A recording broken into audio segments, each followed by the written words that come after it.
রাত গভীর হয়েছে, ঘরে এক অদ্ভুত নিস্তব্ধতা। হঠাৎ করেই দরজায় মৃদু কড়া পড়ল। আমি ভাবলাম, শ্বশুর বাড়িতে তো কেউ নেই, তবে এ সময় কে আসতে পারে? দরজা খুলতেই দেখি আমার শ্বশুর দাঁড়িয়ে আছেন, মুখে অস্বস্তির ছাপ। তিনি ধীরে ধীরে বললেন, বৌমা, বাথরুমে পড়ে গিয়েছিলাম, কোমরে অনেক ব্যথা পেয়েছি। একটু মালিশ করে দিলে ভালো লাগবে। আমি সম্মতি জানালাম এবং তাকে আমার ঘরের ভিতরে নিয়ে বিছানায় শুইয়ে দিলাম। তারপর তার কোমরে মালিশ করতে লাগলাম। তবে ধীরে ধীরে আমি বুঝতে পারছিলাম, তার চোখ আমার দিকে কিছুটা অদ্ভুতভাবে স্থির হয়ে আছে। আমি তখন একটা লাল নাইট ড্রেস পরেছিলাম। নিজেকে সান্ত্বনা দিয়ে ভাবলাম, হয়তো ব্যথার কারণে এমন হচ্ছে। তার চোখের চাহনিটা ছিল অন্যরকম। মনে হচ্ছিল তিনি কিছু বলতে চাচ্ছে আমায়। তার কোমরে তেল মালিশ করার পর যখন আমি তার পায়ে মালিশ করছিলাম, তখন আমি যা দেখলাম, তখনই শ্বশুর আমাকে, গল্পগুলো তোমরা শুনো কিন্তু সাবস্ক্রাইবই করো না। দয়া করে গল্পগুলো ভালো লাগলে ভিডিওটি লাইক, শেয়ার এবং চ্যানেলটি সাবস্ক্রাইবই করো প্লিজ। শ্বশুর একদিন ধীরে ধীরে আমার কাছে এসে বললেন, তোমার ও সুনীল এর বন্ধুত্বটা তো বিশেষ ছিল, তাই না? কলেজের দিনগুলোতে ও তোমার জন্য সবসময় কিছু না কিছু করত, মনে আছে? কথাটা শুনে মনে পড়ে গেল, সত্যি সুনীল আমাকে অনেকবার সাহায্য করেছে।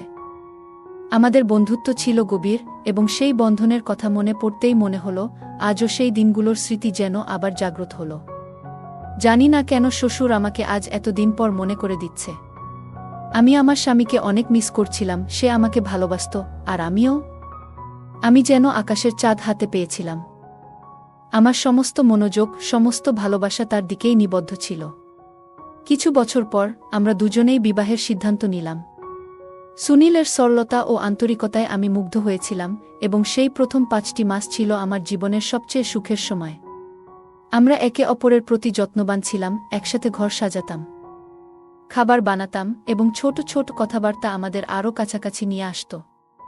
আমার মনের সব আশা আমার সে পূরণ করত, কিন্তু হঠাৎ একদিন একটি খবর এলো যা আমার জীবনের সবকিছু বদলে দিল। সুনীল আর নেই। আমার জীবনের সব রং যেন মুছে গেল। তখন আমি মাত্র 26 বছর বয়স।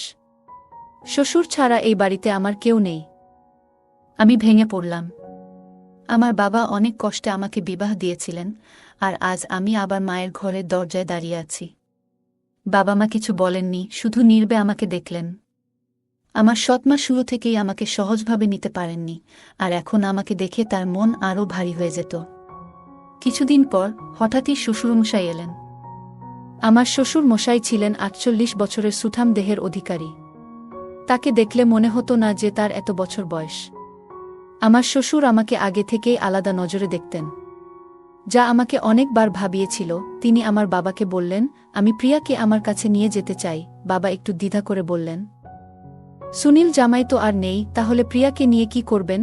আমিও মনে মনে ভাবতে লাগলাম যে শ্বশুর মশাই কেন আমাকে তার সাথে নিয়ে যেতে চাচ্ছেন, কারণ ওই বাড়িতে তো আর কেউ নেই শ্বশুর ছাড়া। আমার মনে অন্য কিছু চিন্তা আসতে থাকল, কিন্তু কাউকে কিছু জানালাম না। শ্বশুরমশাই মৃদু হেসে বললেন, সুনীল আমার ছেলের বউ, আর এখন সে আমার কাছে মেয়ের মতো। আমি চাই না সে এখানে কষ্টে থাকুক। বাবা একটু ভেবে বললেন, তুমি যদি বাবা হয়ে তার পাশে থাকতে চাও, তাহলে আমি খুশি হব। আমি শ্বশুর বাড়ি যাওয়ার সিদ্ধান্ত নিলাম, কারণ আমার সৎ মা আমাকে এখানে ভালো থাকতে দিবে না। শ্বশুরমশাই সেখানে একা ছিলেন, তাই আমি আমার শ্বশুর বাড়িতে চলে গেলাম। একদিন সকালে তিনি আমাকে বললেন, বৌমা, আমি তোমার জন্য চা বানিয়ে দিচ্ছি।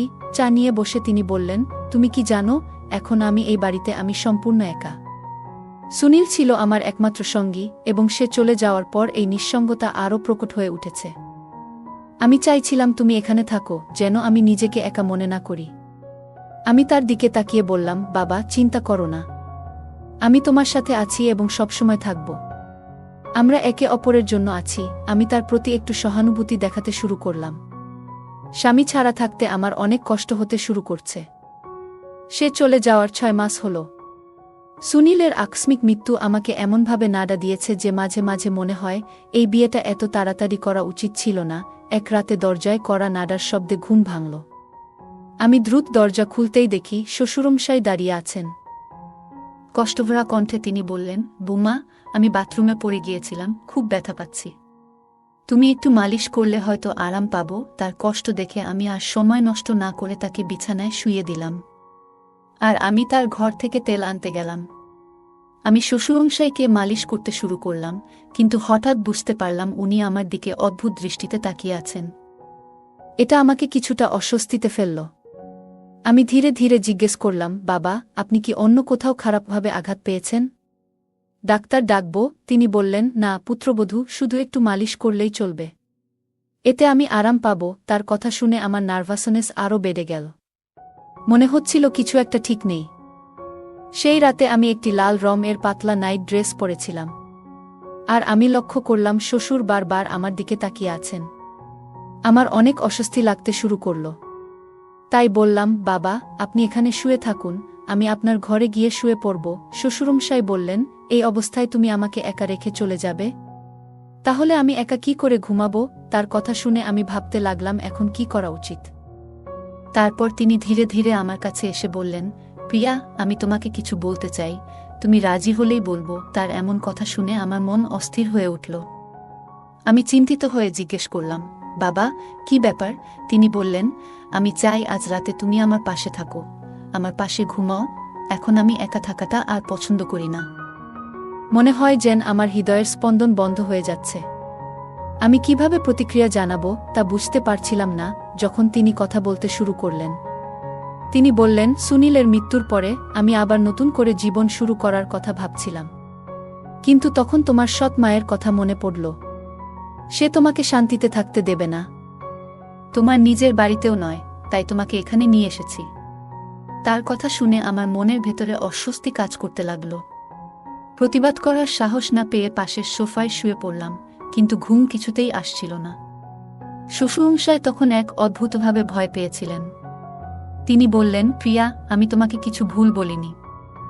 আমি চাই তুমি আমার সাথে থেকে যাও, যাতে সমাজে কেউ কিছু বলতে না পারে। আমি স্তব্ধ হয়ে গেলাম। ধীরে কিন্তু দৃঢ় কণ্ঠে বললাম, বাবা, আপনি যা বলছেন তা অসম্ভব। আপনি আমার শ্বশুর। আমি কিভাবে? তিনি থামতে দিলেন না। শোনো বুমা, আমি জানি আমি তোমার শ্বশুর, কিন্তু এখন সুনীল নেই। 6 মাস হয়ে গেছে। আমরা দুজনেই একা। আমি মনে করি আমরা একে অপরের সাপোর্ট হতে পারি। আমি তার কথা শুনে ভেতরে ভেতরে দ্বিধাগ্রস্ত হয়ে পড়লাম। একদিকে সৎ মায়ের অত্যাচার, অন্যদিকে শ্বশুরের এই অদ্ভুত প্রস্তাব। পুরো রাতটাই ভাবনায় কেটে গেল। সকালে ঘুম থেকে উঠে আমি শ্বশুরের কথার প্রভাব গভীরভাবে অনুভব করলাম। আমি বসে তার কথাগুলো বিশ্লেষণ করতে লাগলাম। আমিও ভাবতে থাকলাম, স্বামী ছাড়া আমারও থাকতে অনেক সমস্যা হয়। রাতে ঘুমাতে পারি না। আর আমার শ্বশুরেও বয়স বেশি, কিন্তু তাকে দেখে মনে হয় না সে তার বয়স বেশি। মনে মনে অনেক কিছু ভাবছিলাম, তবুও তার প্রস্তাব আমার কাছে অসম্ভব মনে হল। পরিস্থিতি এমনই ছিল যে আমাকে সিদ্ধান্ত নিতে বাধ্য করেছিল। আমি ঠিক করলাম বাবার সাথে কথা বলবো। তবে জানতাম বাবাকে এ কথা বলা খুবই কঠিন হবে। কিছু দিন এভাবেই কেটে যাচ্ছিল। ভবিষ্যতে কোনো নতুন সমস্যার আশঙ্কা ছিল আমার মনে।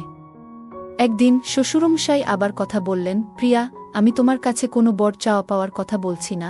আমি শুধু চাই তুমি আমার জীবনে আবার সুখ এনে দাও। তার কথা শুনে আমার ভেতরে অস্বস্তির ঢেউ উঠে গেল। আমি কিছু বলার সাহস করতে পারছিলাম না। সময় এগিয়ে যেতে লাগল, আর শ্বশুরমশাইয়ের সাথে আমার সম্পর্কেও ধীরে ধীরে কিছু পরিবর্তন আসতে শুরু করল। স্বামীর মৃত্যুর পর আমি ভাবছিলাম এই পৃথিবীতে আমি একা। কিন্তু শ্বশুরমশাইয়ের অনুভূতিগুলো আমার জীবনে এক নতুন মোড় এনে দিল। তার কথাগুলো আমাকে গভীরভাবে নাড়া দিল। আমি যখনই ঘুমাতে যেতাম তার কথা বারবার মনে পড়ত। আমরা দুজনে একসাথে নতুন করে জীবন শুরু করতে পারি। মাঝে মাঝে আমি শ্বশুরের ঘরে ঘুমাতে যেতাম। তার সাথে আমি অনেক কথাবার্তা বলতাম। এই ভাবনাগুলো আমাকে ভীষণভাবে বিভ্রান্ত করছিল। মনে অনেক প্রশ্ন উঠছিল, এটা কি ঠিক? এটা কি সমাজের নিয়মের বিরুদ্ধে যাবে না?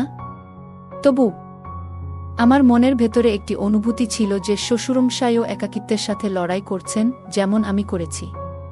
এভাবে থাকা আমাদের জন্য অনেক কঠিন ছিল। অনেক রাত এই চিন্তায় কেটে গেল। একদিন গভীর রাতে আমি তার দরজায় টোকা দিলাম। তিনি দরজা খুলতেই অবাক হয়ে বললেন, প্রিয়া, এত রাতে এখানে কেন? আমি তাকে জড়িয়ে ধরলাম। তারপর আমি সাহস সঞ্চয় করে বললাম, বাবা, তোমার প্রস্তাব নিয়ে অনেক ভেবেছি। তুমি একাকিত্বের সাথে লড়াই করছো, আর তোমার সঙ্গীর প্রয়োজন অনুভব করছো। কিন্তু আমাদের মধ্যে এই সম্পর্কের একটা শর্ত থাকবে, সবসময় শ্রদ্ধা ও ভালোবাসার সম্পর্ক বজায় থাকবে। আমার কথা শুনে শ্বশুরমশাই কিছুক্ষণ চুপ করে রইলেন। তারপর বললেন, পুত্রবধূ, আমি সর্বদা তোমার সম্মান বজায় রাখব। তার এই প্রতিশ্রুতি শুনে আমার হৃদয়ের বোঝা কিছুটা হালকা হল, আর আমি সম্মতি দিলাম। তিনি অনেক খুশি হয়েছিলেন। কিছুদিন পর আমাদের একটি ছোট অনুষ্ঠানের মাধ্যমে বিয়েটা সম্পন্ন হল। যদিও সমাজের দৃষ্টিতে এটি কিছুটা অস্বাভাবিক ছিল, তবুও আমরা নিজেদের পথেই এগিয়ে যাওয়ার সিদ্ধান্ত নিলাম। গ্রামের মানুষজন নানা কথা বলতে থাকলেও আমরা তাদের কথার তোয়াক্কা না করে নিজেদের সম্পর্ককে মজবুত করতে থাকলাম। ধীরে ধীরে আমার শ্বশুরবাড়িতে প্রেম এবং বোঝাপড়া বাড়তে লাগল। যারা একসময় আমার কাছে অপরিচিত ছিল তাদের সাথে সম্পর্ক গভীর হতে শুরু করল। শ্বশুরমশাই আমার পছন্দের খাবার তৈরি করতেন, আমাকে খুশি রাখার জন্য সবসময় চেষ্টা করতেন, আর আমি তার প্রতি নতুন এক ভালোবাসা ও শ্রদ্ধা অনুভব করতে লাগলাম। শ্বশুরমশাইয়ের সাথে আমার সম্পর্কটা শুধুমাত্র শ্বশুর বউয়ের গণ্ডিতে আটকে থাকল না, বরং দুইটি হৃদয়ের মধ্যে এক শক্তিশালী বন্ধনে পরিণত হল। আমি যখনই তাকে প্রয়োজন মনে করেছি তখনই তিনি পাশে থেকেছেন। এই নতুন সম্পর্কটি আমার জীবনে এক নতুন দিক এনে দিয়েছিল। আমাদের সম্পর্কটি ভালোবাসা এবং সম্মানের উপর ভিত্তি করে গড়ে উঠল, যা দিন দিন আরও গভীর হল। এই গল্প থেকে আমরা শিখতে পারি যে কোনো সম্পর্কের মূল ভিত্তি হল শ্রদ্ধা ও ভালোবাসা। শ্বশুর-বউ সম্পর্কটি তখনই নতুন পথে এগুলো যখন তারা দুজনেই নিজেদের মধ্যে সম্মান ও ভালোবাসার শর্তে আপস করেছিল। জীবনের কঠিন মুহূর্তে একে অপরের পাশে থাকা কতটা গুরুত্বপূর্ণ তা এই গল্পটি আমাদের শেখায়। সমাজের চিন্তাভাবনা এবং প্রত্যাশার চেয়ে আমাদের নিজস্ব সঠিক সিদ্ধান্ত নেওয়া উচিত। কখনো কখনো আমাদের সঙ্গীর সাথে একটি নতুন শুরু করার সুযোগ পাই, যা আমাদের অসুবিধাগুলি কাটিয়ে উঠতে সাহায্য করে। এই গল্পটি একটি কঠিন পরিস্থিতি থেকে নতুন করে জীবন শুরু করার বার্তা দেয়, যেখানে ভালোবাসা, সম্মান এবং সঠিক সিদ্ধান্তের গুরুত্ব তুলে ধরা হয়েছে। গল্পটা কেমন লাগলো জানাতে ভুলবে না। আরও মজার মজার রোমান্টিক গল্প শুনতে চাইলে ভিডিওটি লাইক, শেয়ার এবং চ্যানেলটি সাবস্ক্রাইব করতে এবং বেল আইকনটি ক্লিক করতে ভুলবে না। ধন্যবাদ।